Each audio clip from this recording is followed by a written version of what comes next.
Bwana Mama Dangote naye hakuwa nyuma kwenye hiki ambacho kinachoendelea, naye ameweza kumpongeza mjukuu wake pamoja na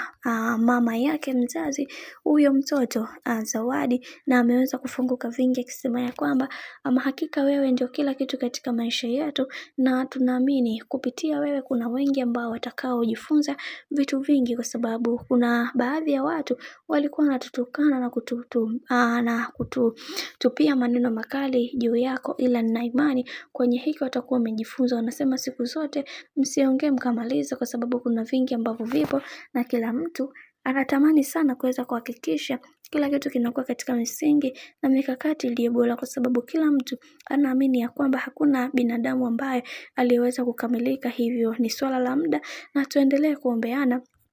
kwa namna moja ama nyingine. Najua kuna wengi watapigwa na butwaa juu ya hiki ambacho kinachoendelea, ila tunaamini kwa uwezo wa Mwenyezi Mungu kila kitu kitakuwa katika misingi na mikakati iliyo bora, na tunajua kuna baadhi ya watu wengi hawapendezwi na hiki ambacho kinachoendelea, ila Mungu atapambana na kila mmoja kuweza kuhakikisha maisha yao yanakuwa katika misingi na mikakati iliyo bora, kwa sababu tumeweza kuona baadhi ya ndugu jamaa na marafiki nao namna ambavyo walivyoweza kueleza juu ya hiki ambacho kinachoendelea sasa. Kiukweli hii kitu inaumizwa na watu wengi wameweza kufunguka vingi na kusema wacha tuone mwisho haya yote itakuwaje, maana kila mtu anaamini ya kwamba kuna vingi ambavyo vimeweza kutokea katika maisha, na kila mtu anatamani sana kuweza kuhakikisha kila kitu kikiwa katika misingi na mikakati iliyo bora zaidi, na wengi wao waliweza kufunguka vingi na kusema wacha tuone mwisho haya yote itakuwaje, maana mama huyu ni kigeugeu. Hivyo tukae kwa kutulia